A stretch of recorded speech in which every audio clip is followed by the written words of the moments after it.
Bom, é um prazer muito grande estar aqui na nossa casa, né? Associação Médica Espírita de Franca, nossa cidade, aqui no Pestalozzi, para a gente trocar uma ideia sobre esse assunto que é tão importante, né? Hoje existe tanto sofrimento no mundo e com certeza esse sofrimento nos atinge, a nós enquanto pessoas, a nossa família, nossos familiares. E se a gente lê o jornal, assistir a televisão, realmente a gente fica mais triste ainda, porque é muita dor, é muito sofrimento. E nós sentimos que nós estamos muito precisando de crença, de fé. Estamos precisando muito de Jesus, estamos precisando muito do nosso Pai. E a Associação Médica Espírita, ela tem como objetivo também despertar, né?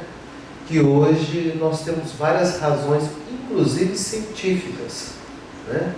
A fé saiu do campo imaginário e simplesmente mágico ou da crença. E hoje ela permeia a ciência.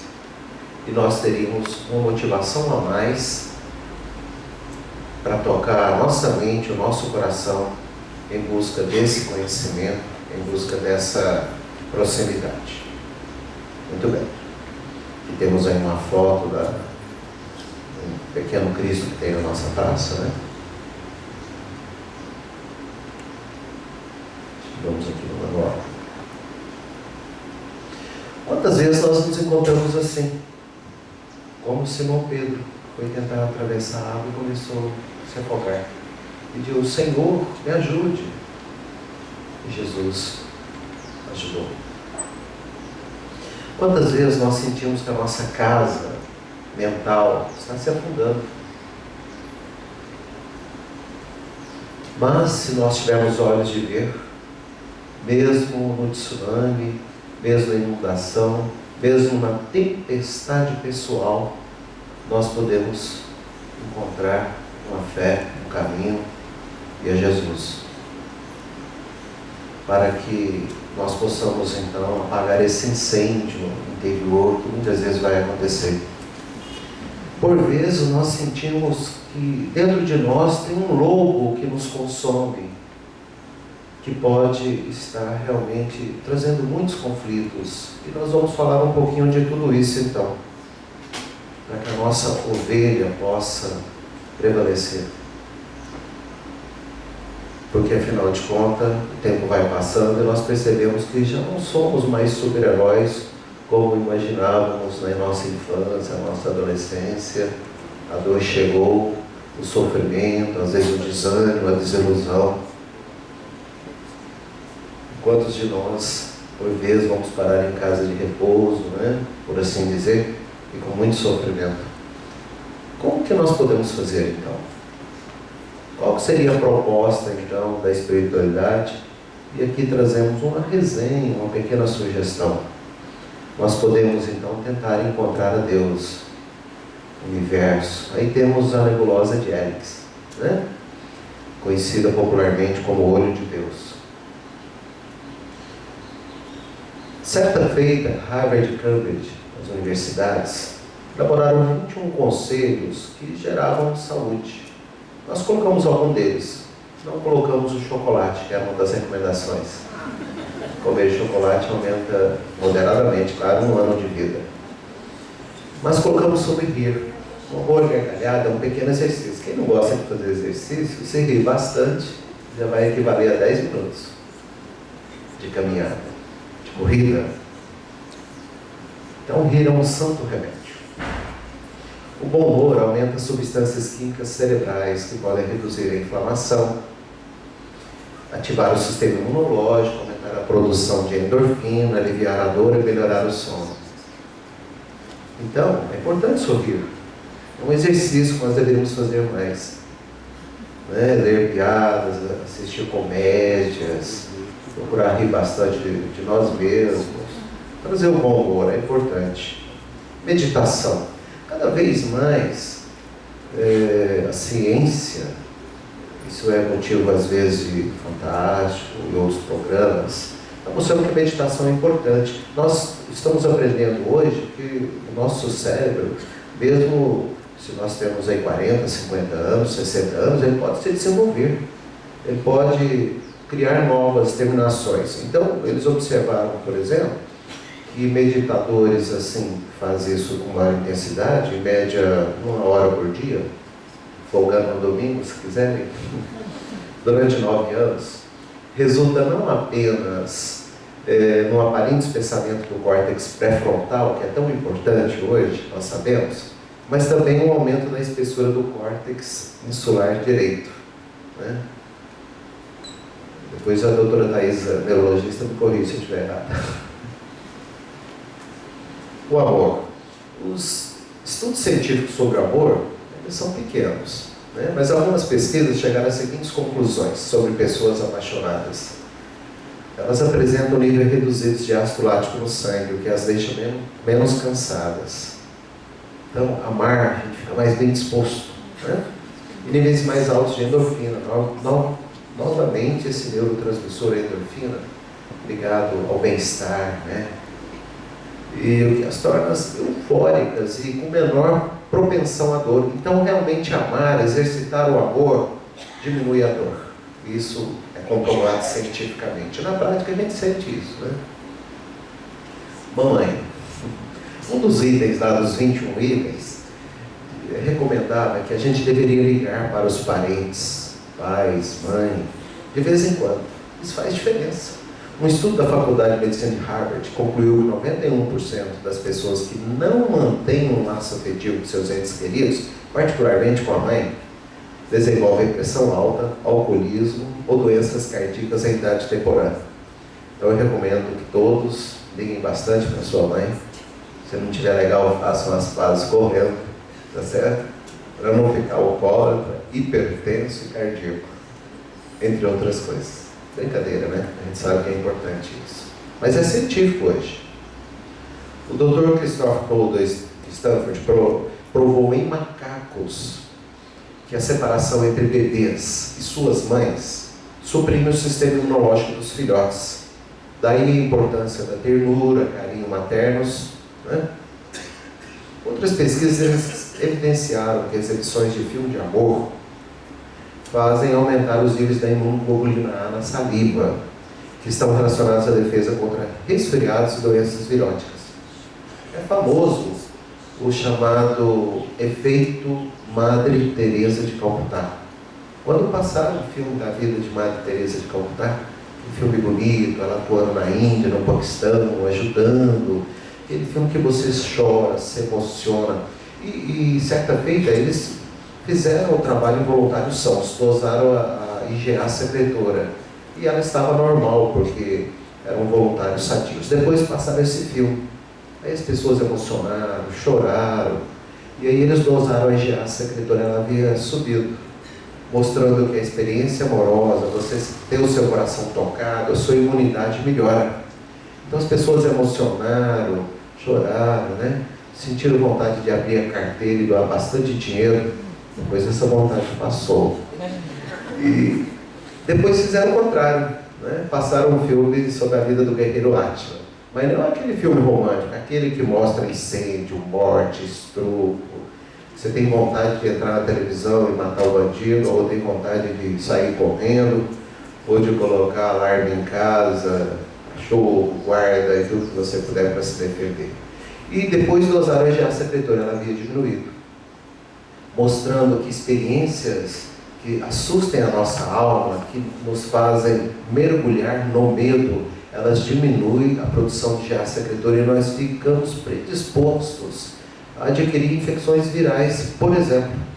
Olha que nós estamos falando de angina, de gastrite, de outras coisas. Estamos tocando nesse assunto que me interessa de perto pelo fato da infectologia. Então, nós devemos escolher o que estamos lendo, o que estamos assistindo, as experiências que estamos vivenciando, que elas vão influenciar profundamente nós. Então não devemos temer um carinho, né? Aí o hipopótamo, a tartaruga, foto verdadeira. Bom, mas Não estamos aqui para falar sobre o amor, sobre a meditação, sobre a mãe ou sobre o sorriso. São tão importantes quanto o tema que queremos falar. E a crença em Deus? Será que a crença em Deus vai gerar repercussões em nossa saúde, em nossa vida? Então vamos falar um pouquinho sobre isso. Será que nós conseguimos, né? Como está em Lucas, alguém me tocou. Será que nós conseguiremos tocar a espiritualidade, tocar a Jesus, tocar ao Pai, e dessa fonte de amor sair energia para a nossa vida, para a nossa saúde, como aconteceu com aquela senhora que tinha lá anos e anos de sangramento, né? E era conhecida como Berenice em grego, e depois como Verônica. Então nós vamos falar um pouco sobre isso. E um dos livros que originalmente gerou esse raciocínio é um livro da AME, né? Brasil Editora, 2003, com vários autores. Em especial, então, estamos dando atenção para o Décio Júnior, esse livro, Saúde Integral. Bom, já que o nosso objetivo é ver se a crença, a religião, a espiritualidade influencia na nossa saúde, na nossa vida, como que é esse conceito? O que é religião? Quando que o homem se despertou para esse tema na face da terra? Então, segundo Aurélio, religião é qualquer filiação a um sistema específico de pensamento ou crença, que envolve uma posição filosófica, ética, metafísica. Então, na opinião do Décio, ele diria o seguinte: a religião sou eu com os outros. E o que é fé? O dicionário traz que fé é uma convicção íntima. Então, o Décio diz assim: a fé sou eu comigo mesmo. E o que é espiritualidade? No dicionário encontra-se que é a qualidade ou caráter espiritual, ou seja, aquilo pertencente ou relativo ao espírito, né? Que transcende a matéria, porque é pertencente ao espírito. Então, Décio diria que a espiritualidade sou eu com Deus.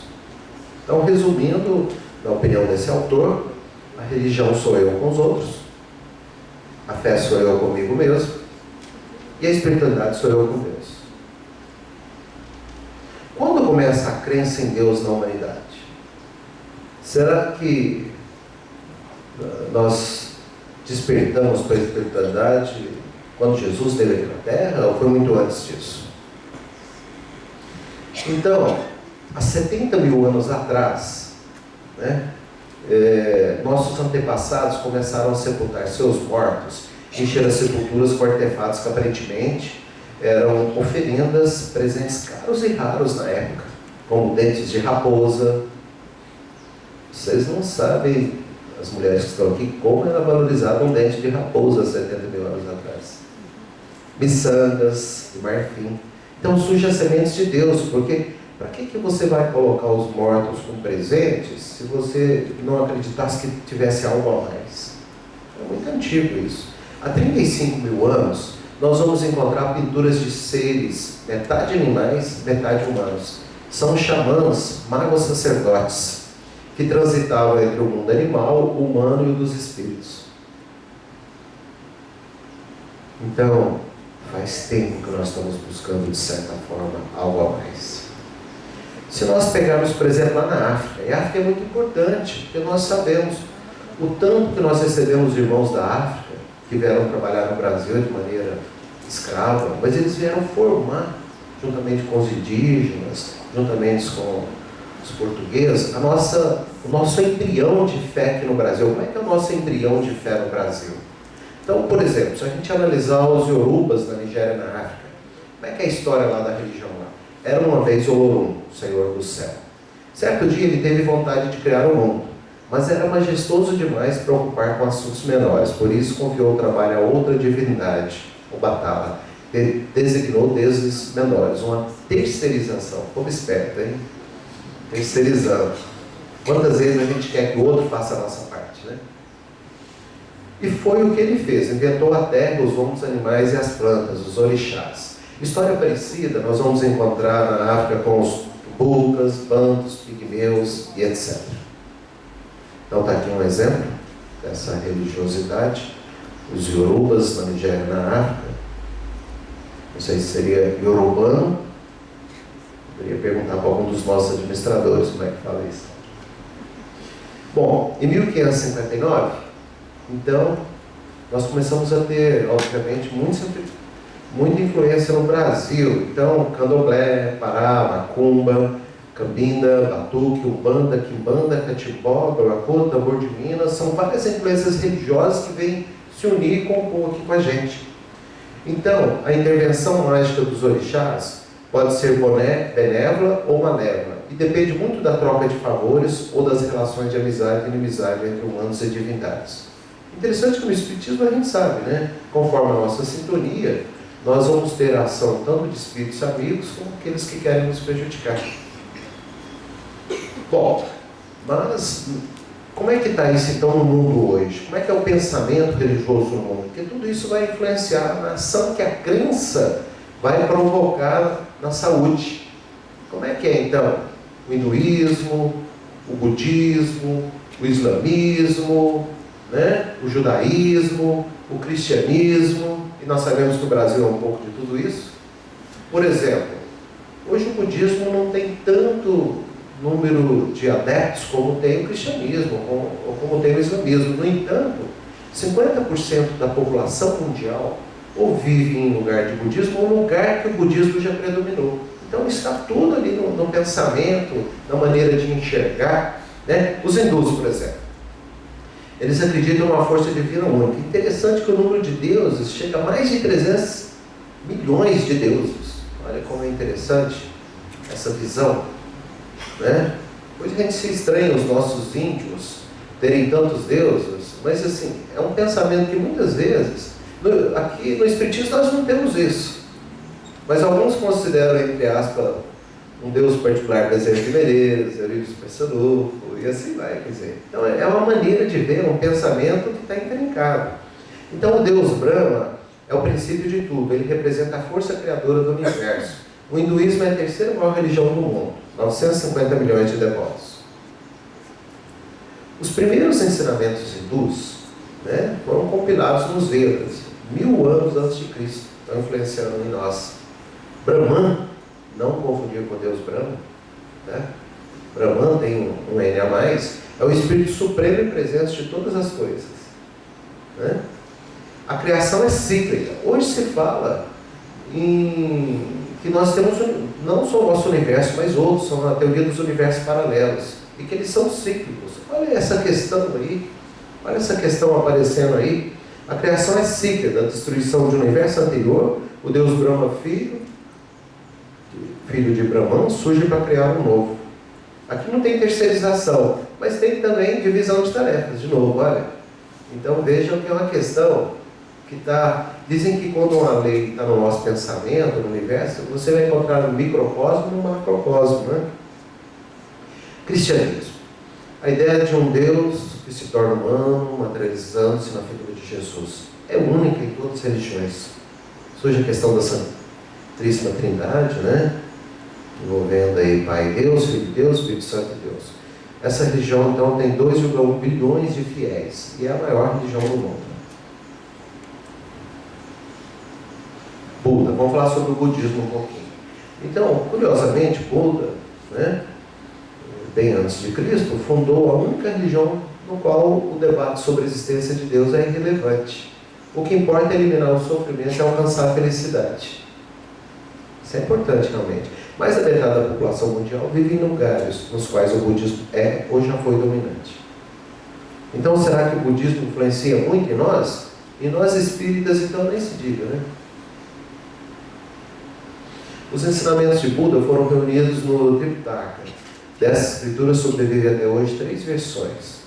Theravada, Mahayana, escritas em chinês, tibetano, né? Pali. Estima-se que o número de budistas seja mais ou menos 1/3 dos hindus, né? 350 milhões. O judaísmo.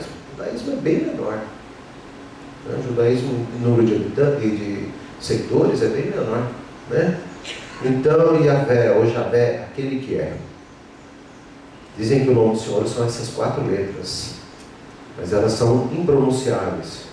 Você teria que respirar para falar, porque são 4 consoantes, não tem vogal no meio, né? Y, H, V, H. Então eles substituíram por Adonai, que é meu Senhor, intercalada com consoantes, para facilitar, deu origem às palavras Jeová, Jeová, Javé.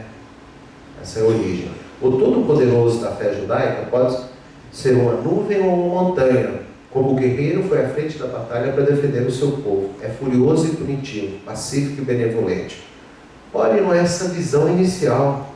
Todo-Poderoso, um guerreiro na frente de uma batalha, pode ser furioso ou punitivo? Antes do cristianismo, nós não temos o judaísmo, do qual estamos falando agora. Então, a embrião desse pensamento está dentro de nós. E seja ele correto ou não.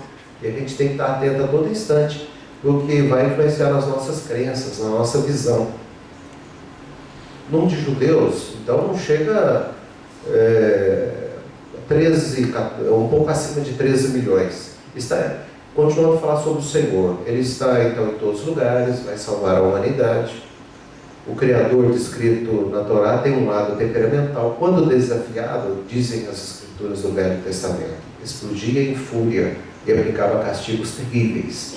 Ainda bem que Jesus veio para dizer: perdoai não 7 vezes, mas 70 vezes 7. Se te bater numa face, oferece a outra. Se retirar a tua túnica, dê a capa também. Se precisar caminhar mais de 1000 passos, caminhe 2000 e assim por diante. Abraão em Canaã, foi ele que fechou aliança com Deus e o povo hebreu. Bom, felizmente, tem algumas invasões que têm o seu papel, porque então o judaísmo, do qual de certa forma nós herdamos o cristianismo que está dentro de nós, eles tinham assim: Deus está aqui dentro do templo. Mas em 597 a.C., Nabucodonosor II invadiu Judá. Aí os israelitas exilados da Babilônia não podiam mais adorar Javé, porque eles não tinham mais lá, foram tirados do seu poder.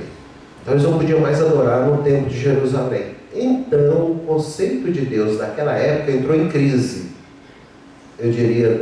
Poderíamos dizer, abençoada crise, né? Por quê? Eles estavam no exílio, mas eles não podiam perder a Deus. Mas Deus só podia ser adorado no templo. E aí? Aí mudaram o conceito. E com isso diminuiu o preconceito. Deus passou a ser visto como onipresente, podia estar em todos os lugares ao mesmo tempo. Onipotente e universal. Assim todos podiam adorá-lo mesmo no exílio. Em consequência, deixou de ser exclusivo de um povo, passando a levar justiça e salvação ao mundo inteiro. Bom, vamos caminhar mais um pouco. O islamismo é a segunda crença em número de seguidores, 1,4 bilhões. O cristianismo, vemos que tem 2,1. Alá é infinito e eterno. Ele não nasceu, não envelhece, não morrerá, dizem os islâmicos. É inútil tentar entendê-lo, deve-se apenas aceitá-lo. Foi em uma caverna no Monte Hira, perto de Meca, na Arábia, que Maomé teve a primeira de várias revelações. Duraram 23 anos, até sua morte em 632. Cada palavra revelada a ele nesse período, mais tarde, seria devidamente registrada num livro, né? O Corão. Tudo isso foi dividido em 114 atas, capítulos com ensinamentos, orações, reflexões e regras de Deus para os homens. Assim como os cristãos e judeus, os muçulmanos acreditam que no futuro todos os seres humanos serão julgados por Deus. Então essa história da separação do joio e do trigo, que nós espíritas interpretamos que muitos vão ser transferidos para outro planeta, eles têm na sua visão também personalizada, personificada, essa questão do julgamento. Então, é uma questão que está aí dentro de nós. Quais são os 5 pilares, então, do islamismo? Testemunhar que não há outro Deus, senão Alá, e que Maomé é o seu profeta, fazer 5 orações diárias em horários específicos, jejuar no Ramadã, que é o 9º mês do calendário lunar muçulmano, dar esmola aos pobres, uma prática chamada zakat, ou purificação, e fazer a peregrinação até Meca pelo menos uma vez na vida. Interessante, nós espíritas falamos de umbral, trevas, todas as religiões têm o seu inferno, né? Para os antigos gregos ele era o Tártaro, pior região do Hades. Os hebreus chamavam-no de Gehenna, os muçulmanos de Jahannam. No hinduísmo, inferno. e Naraka, termo também usado no budismo. Faltou um R. Então esse tal de inferno deve existir mesmo. Todas as religiões, nós sabemos que é o nosso mundo interno, né? A descrição mais viva é de 1321, Dante Alighieri na Divina Comédia, né? Ele fez um desdobramento, tudo indica ver lá as regiões lá do purgatório. A doutrina espírita, sobretudo André Luiz, escreve de maneira rica como que são essas regiões nos diversos livros, né? Meditação, próprio nosso lar, etc. Bom, os nossos políticos hoje teriam que tomar muito cuidado, porque Dante viu 9 círculos. Primeiro, cristãos não batizados, pagãos virtuosos. Segundo círculo, adúlteros, glutões, amarelos, preguiçosos. Aí a coisa começa a esquentar no sexto, o dos heréticos. O sétimo, dos violentos, vítimas que ficam banhadas em rio de sangue fervendo. E o oitavo? O oitavo é para os fraudadores, os corruptos. Ficam imersos no mar de excrementos. Ave Maria. E o 9 é muito gelado, nele ficam os traidores, a escória humana. Bom, mas a coisa vai evoluindo, a ciência, os físicos. Einstein dizia: acredito no Deus de Spinoza, que se revela na harmonia de tudo aquilo que existe. Adulto dizia professar uma religiosidade cósmica. Então tudo isso para a gente compreender como é que essa crença, esses embriões de religiosidade dentro de nós, e depois como é que nós estamos hoje. Já o pai da teoria quântica, Max Planck, dizia: para os crentes, Deus está no princípio das coisas. Para os cientistas, no final de toda a reflexão. Bom, então deu para perceber que a crença em Deus é algo tão antigo quanto a própria humanidade. Segundo pesquisa da Ipsos, em parceria com a agência Reuters, 84% dos entrevistados brasileiros acreditam em Deus. Como é que é isso no mundo? Na Indonésia, que é um país maciçamente islâmico, 93%. A Turquia, 91%. O Brasil está em terceiro lugar, né? Brasil, quase já coração do mundo e pátria do Evangelho nesse sentido. Está em terceiro. México, 78%. Estados Unidos, 70%. Nesse sentido, apesar do Papa ser argentino, nós estamos na frente da Argentina, que vem com 62%. Então, essa fonte de 2010. De novo, estamos em busca, então, do olho de Deus, né? Será que faz diferença ter fé, ter uma crença, ter uma religiosidade, ter uma espiritualidade? Mas será que basta aquela religiosidade que você vai, assiste uma reunião, uma palestra espírita, uma sessão evangélica, uma missa, ou precisa de algo mais que isso? Mas será que faz prática mesmo? Será que os trabalhos científicos estão entrando nisso? Para nós que trabalhamos em um hospital, será que diminui o tempo de internação? Será que aumenta a sobrevida? Vive mais quem acredita? Será que melhora a qualidade de vida? São perguntas que não podem ficar silenciosas. Bom, mais da metade da população acredita em Deus ou algum tipo de divindade equivalente. A religião traz efeitos importantes para os seus usuários. Dá sentido às suas dores, significado ao seu sofrimento, né? Seria o coping. Traz esperança de recuperação da doença, reduzindo o estresse emocional, e vai aumentar a capacidade de enfrentamento da dor de doentes e seus familiares. Está na revista Psiquiátrica 2007. Então, a psiquiatria está se interessando muito por esse tema também, está fazendo as suas pesquisas. Não somente a neurologia, não somente a clínica, não somente a medicina intensiva, a oncologia, são várias as áreas que estão pesquisando. Mas, será que a religião pode trazer impacto negativo na saúde e vida das pessoas? Pode. Nós vamos ver que pode fazer com que a pessoa transfira a responsabilidade de seus problemas para a divindade, exibindo-se do esforço para recuperar ou manter sua saúde. Né? Então isso é importante também.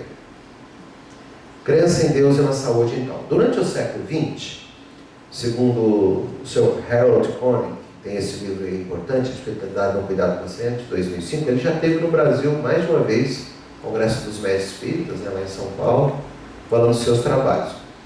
E durante o século XX, mais de 1.200 trabalhos científicos foram, então, realizados sobre saúde e religião. Então, o tema tem muitos trabalhos. É que muitas vezes a mídia não tem interesse.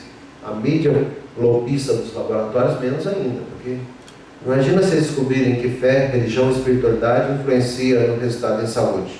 vai diminuir o empenho para vender as medicações, né? Não que elas não sejam importantes, mas você vai poder contrabalançar melhor essa questão. Então ele encontrou, analisando esses 1.200 trabalhos de saúde e religião, uma correlação significante e positiva. Quando ele analisava depressão, tempo de recuperação dos pacientes, né? E ele observava o seguinte, que a religião era um fator inversamente proporcional ao abuso de drogas e suicídio. Ou seja, quanto mais religiosidade, mais espiritualidade, não só menos depressão, mas menos abuso de drogas e suicídio, né? Além dos efeitos benéficos sobre as doenças cardiovasculares, que seria, acho que a terceira palestra da manhã, como hipertensão arterial, acidentes vasculares cerebrais, diminuição da incidência da morte por infarto agudo do miocárdio. Aqui nós lembramos de novo de ligar para a mamãe. Então, o Dr. Harold Koenig, ele avaliou 52 estudos, selecionou 52 estudos que eram mais científicos, mais passíveis de serem avaliados e fazer uma meta-análise, e com envolvimento religioso e mortalidade. Apurou 75, olha, é muito. São 3/4. 75% deles mostravam que as pessoas envolvidas com a religião viviam mais do que as que não estão ligadas a nenhum tipo religioso, né, a nenhum grupo religioso. Enquanto 19% dos trabalhos não aferiram diferença. E 2%, um trabalho de 52 analisados, aferiu que os religiosos vivem menos. Então, ele fez uma avaliação profunda. Aliás, nós vimos agora há pouco que, dependendo de como a religião é encarada, ela pode atrapalhar. No entanto, cientificamente, isso dá um valor importante. 75% dos trabalhos consistentes analisados provavam o efeito positivo, né? Com maior sobrevida. Aqui uma foto do Dr. Harold Koenig. Ele aferiu que não é apenas o fato de estar ligado a determinado grupo que promove maior sobrevida, pois o grau de envolvimento religioso espiritual, conforme foi referido por Hammer, colaboradores, faz diferença. Está na revista Demográfica, 1999. Então, quanto maior o envolvimento, né, não em direção ao fanatismo, mas um envolvimento interno, a busca profunda, melhores são os resultados. Ou seja, quando o ser humano ele está buscando se envolver, compreender, integrar, tocar ao universo, tocar ao Pai, e não simplesmente transferir para que o outro ore por ele, para que o outro faça por ele. Não que orar pelos outros não sejam importantes e até cientificamente comprovados também. Quanto maior o envolvimento, maior a sobrevida. Guimarães, Revista Psiquiatria Clínica, 2007. São trabalhos recentes, inclusive. Além de retardar o processo de degeneração senil, American Journal of Public Health, 1997.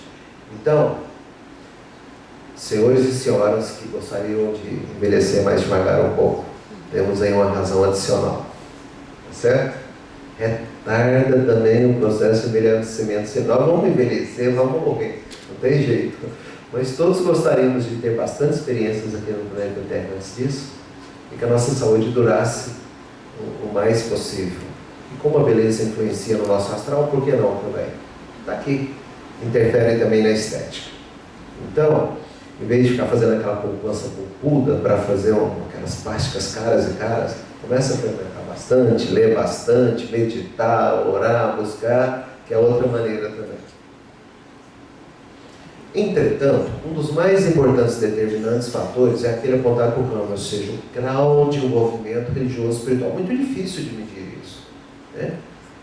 Mas dá para pesquisar através de questionários como é que é isso. Capaz de promover mudança na vida da pessoa. Só ocorre quando existe uma identificação real com a religião ou filosofia seguida ou praticada. Tem que ter uma identificação, um encontro. E não apenas uma frequência aos religiosos. Quando a pessoa fala que só vai porque é obrigado, porque o cônjuge pede, ou porque está bem na sociedade, está bem na foto, mas que não está concordando, não está acreditando muito, quando avaliar profundamente. É importante a identificação mais profunda. Mas, bom, se o Dr. Koenig conseguiu essa diferença, por quê? Será que isso é mágico, como as pinturas lá dos xamãs, mega sacerdotes? Ou tem hoje uma explicação científica? A explicação científica está na psiconeuroimunologia. Então hoje nós sabemos dos neurotransmissores. e eles vêm preencher o espaço que antes era meio mágico, entre a mente, o pensamento, o cérebro e a matéria, o físico, os sistemas, os órgãos, os tecidos, as células, os átomos, e o resultado é a nossa vida. Por exemplo, nós sabemos que nós temos mais de 50 trilhões de células, né? Maior que o número de células, só o número de Escherichia-coli que nós temos no nosso intestino. Dentro da vasta organização do corpo, mais de 15 bilhões de neurônios. Então, muito espaço para pesquisa. E o curioso é que 90% do nosso corpo não estava lá há 3 meses. Então, muitos talvez ainda têm dúvidas sobre encarnar ou desencarnar. Pasmem, meus amigos, nós desencarnamos a cada 3 meses e não sabíamos. Por quê? Porque 90% dos nossos átomos não estavam aqui há 3 meses. De certa forma, nós adquirimos um novo esqueleto a cada 3 meses, a pele se renova a cada mês, adquirimos novo revestimento do estômago a cada 4 dias em média, as células do fígado se renovam a cada 6 semanas. É como se vivêssemos num edifício cujos tijolos fossem sistematicamente trocados anualmente. E analisemos, por exemplo, o fígado. Se um determinado paciente, poderíamos ser qualquer um de nós, tem uma experiência muito importante que vai afetar o fígado, que começa no emocional, isso talvez ocorre hoje, mas vai trazer efeitos mais importantes daqui 4 semanas, daqui 6 semanas, que vai influenciar na origem daquela nova célula que ainda vai demorar para aparecer, por assim dizer, para tomar a sua função. No estômago é mais rápido, geralmente 4 dias. Quando você engole um sapo, geralmente aparece rápido. Os neurotransmissores são corredores que partem do cérebro e voltam a ele. São substâncias que o nosso cérebro produz, são dezenas e dezenas e dezenas. Antigamente a gente sabia de noradrenalina, dopamina, acetilcolina, serotonina. Hoje o número aumentou pra caramba. Então o cérebro produz. E vai, de certa forma, informar aos nossos órgãos o que a nossa mente está pensando, quais são os nossos desejos, nossos sonhos, intuições e assim por diante. Então, é o pensamento que vai dar a ordem, por assim dizer, para o cérebro produzir. É claro que nós temos várias funções que são autônomas, mas várias sofrem esse mecanismo. Então, pensar é praticar química cerebral. Então, o pensamento saiu do mágico. Mas será que isso é verdade? Será que isso tem jeito de ser comprovado cientificamente? Bom, existem receptores para neurotransmissores em vários órgãos. Intestino, rim, estômago, coração. Na década de 80, esse conhecimento começou a aumentar. Porque eles começaram a perceber que os neurotransmissores produzidos no cérebro têm receptores à distância, até nos glóbulos brancos, que ficam correndo no sangue o tempo todo, como os monócitos, levando aquela informação, levando aquela ordem, levando aquela determinação, levando aquele efeito neuroquímico que representa um efeito emocional. Então, dizer que toda doença é psicossomática é meio redundante, porque é mesmo. Então, nós voltamos ao pai da medicina, bem antes de Cristo, Hipócrates: mente sã, corpo são. Então, a descoberta dos neurotransmissores mostrou que nós somos um rio em constante movimento. Como diria o filósofo Heráclito, se você entrar no rio 2 vezes, você nunca entrou no mesmo rio, porque a água vai mudando. Então, assim somos nós. E o conhecimento dos neurotransmissores, é possível que no futuro venham mais, vem preencher esse espaço que separa a mente do corpo.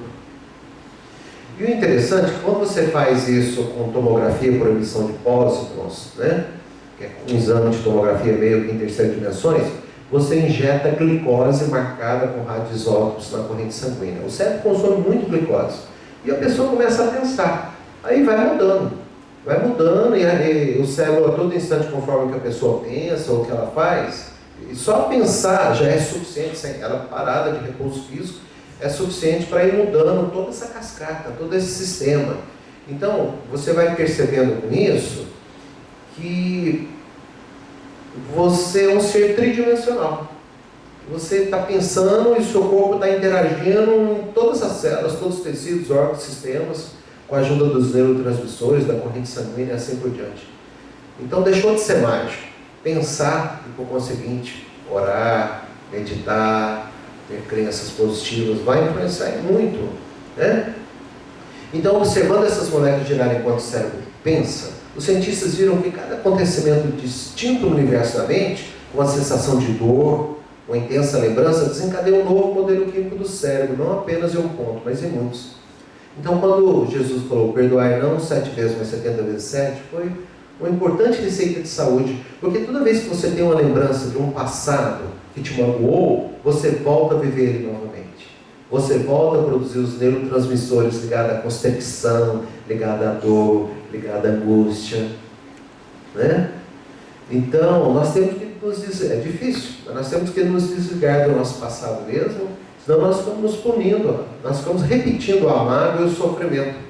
Essa imagem vai se modificando a cada pensamento, e o corpo vai interagindo e mostrando aí essa participação das cascatas dos neurotransmissores. Então, se nós pensamos e modificamos o nosso corpo, o que nós podemos concluir disso? O que o instrutor Alexandre falou no Missionários da Luz para André Luiz. No futuro, a medicina da alma absorverá a medicina do corpo. Somos compelidos a reconhecer que cada filho de Deus deve ser médico de si mesmo, né? Então, quanto mais cada um assumir esse papel, menos vai precisar dos médicos terrestres. Não que eles não são importantes, porque muita prevenção, muito tratamento começa dentro da própria pessoa.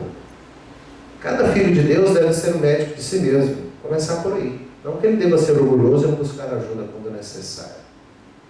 Aí vem a pergunta que não pode se calar e finalmente, certo? Meu tempo está quase acabando, né? Ainda não.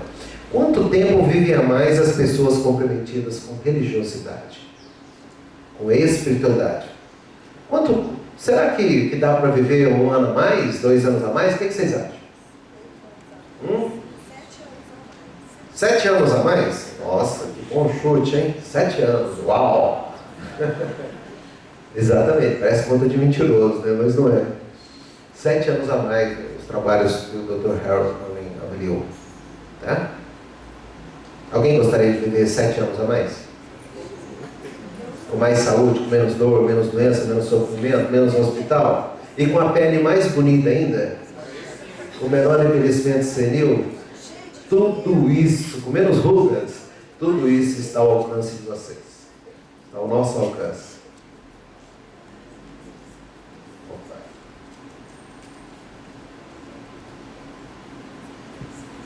Muito bem. Bom, o Dr. Koenig, ele demonstrou um estudo realizado na Universidade de Duke, com 542 pacientes com 60 anos ou mais. Ele pegou uma população importante. Você avaliar jovem é fácil, né? Tudo está conspirando a favor ainda. Mas pegou 542 pacientes nessa universidade, 60 anos ou mais. E que aquelas pessoas comprometidas com religiosidade, espiritualidade, vivem cerca de 7 anos a mais que a população geral.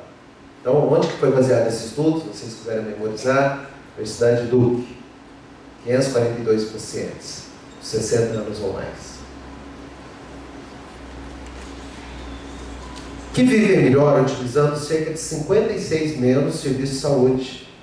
Então, será que os hospitais, aqueles que têm a medicina preventiva, será que se eles descobrirem e começarem a incentivar isso, os hospitais vão ficar mais vazios, os pronto-socorros vão ficar menos atarefados.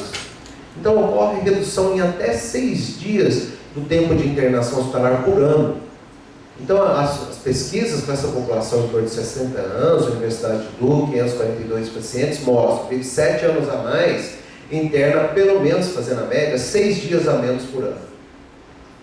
Certo? Essa população de 60 interna um pouco mais, né? Mais problemas de saúde. Vale a pena internar menos? Quando o autor fixou as variáveis como apoio social, gravidade da doença, presença de depressão, os resultados foram mais significantes ainda, quando ele focou isso. Com a média de permanência hospitalar de 25 dias por ano nos não religiosos idosos, contra 11 dias nos religiosos espiritualizados. Isso foi publicado, é coisa séria. Está no South Medical Journal, em 1998. Ou seja, 11 dias versus 25. Tiver religiosidade, interna menos, vive mais, usa menos hospital. Então, será que os hospitais deveriam, inclusive, os órgãos de saúde, Secretaria de Saúde, promover mais encontros de espiritualidade, momentos de meditação, momentos de conscientização, estímulo? Sim, aqui. Então seria na nossa cidade, por exemplo, economia para a Unimed, Regional Clínico São Ricardo, Hospital do Coração, Hospital do Câncer, e assim por diante. Quando não funciona, é científica a coisa, temos que ver que às vezes não faz diferença e às vezes não funciona, ou até piora, né? Quando então nós sentimos que o tronco da nossa vida foi cortado e não vai para frente, não está funcionando, se bem que se a gente der chance, você vê que está surgindo um brotinho aí do lado, né? Desse tronco no meio. Quando não funciona, quando a religião é fonte de intolerância, quando encoraja pensamentos mágicos, abandono de vacinas e transfusões, quando a doença é encarada como castigo de Deus, gerando culpa, né? Nós vimos que lá na raiz do judaísmo não estava lá o castigo, muitas vezes. Foi um pensamento da época, mesmo eles mudaram lá com a ilusão de Nabucodonosor lá, segundo, 600 anos antes de Cristo. Então nós vamos evoluir dentro de nós. Então, Jesus veio e só sinalizou amor. Só sinalizou amor. Então, nós temos que abandonar dentro de nós essa impressão de que Deus castiga, essa impressão de culpa. É claro que nós temos que assumir o leme do nosso navio. O real fator promotor de saúde é a crença de Deus que transcende a pessoa, amparando e trazendo esperança. Ou seja, precisa do envolvimento, da transcendência. Precisa gerar o coping, né? Capacidade de enfrentar a dor e transformar o ser. Então nós podemos aceitar, mesmo aqueles que são materialistas, por dados científicos, que há algo acima de nós. Pus um gatinho em homenagem à Wanda, que adora gatos. De novo voltamos para a nebulosa de Hélix, o olho de Deus. E aí nós podemos concluir que viver é ter a chance de acreditar que a cada dia podemos fazer mais do que imaginávamos. Esse estudo foi muito baseado no livro da AME, né, o capítulo do 10, essa pesquisa sobre religiões, está na Super Interessante de março de 2009, tem algumas informações sobre amor, medicina e milagres, Dr. Bernal, da Curatória, Dr. Deepak Chopra, André Luiz.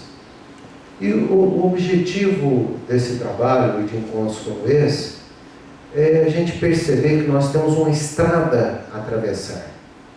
Nós temos uma ponte para cruzar. Né? Mas que, se a gente conseguir cruzar, nos espera um jardim de felicidade, de equilíbrio, de compreensão, de coping. E aí, de repente, nós podemos fazer como Berenice, conhecida também como Verônica, e mesmo após anos e anos de sofrimento, preconceito e sangramento interno, tocar em Jesus, tocar na espiritualidade, tocar no Pai, tocar no universo.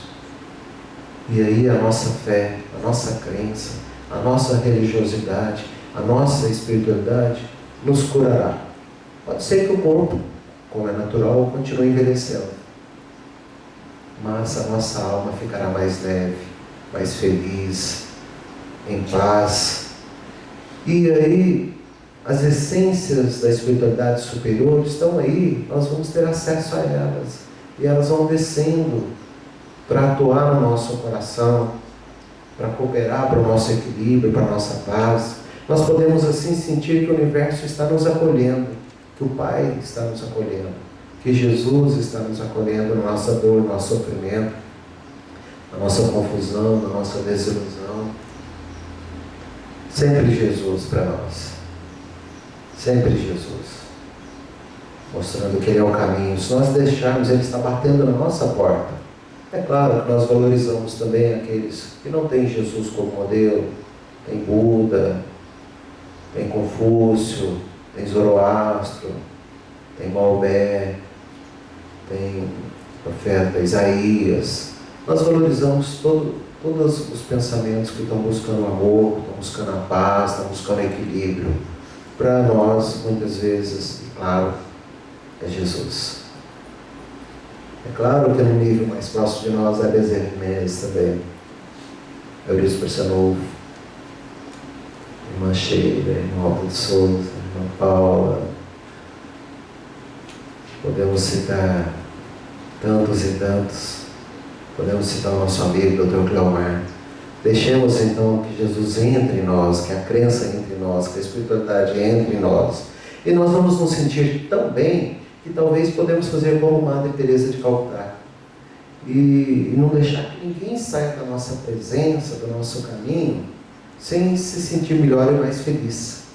É claro que a gente tem que sentir isso também, para que irradie naturalmente. É uma questão de um contágio, de um amor. Então, Madre Teresa de Calcutá falava, né? Não devemos permitir que alguém saia de nossa presença sem se sentir melhor e mais feliz.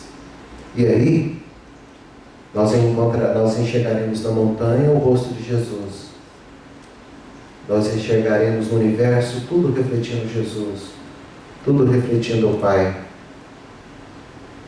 Como podemos ver nessa montanha o símbolo do rosto de Jesus.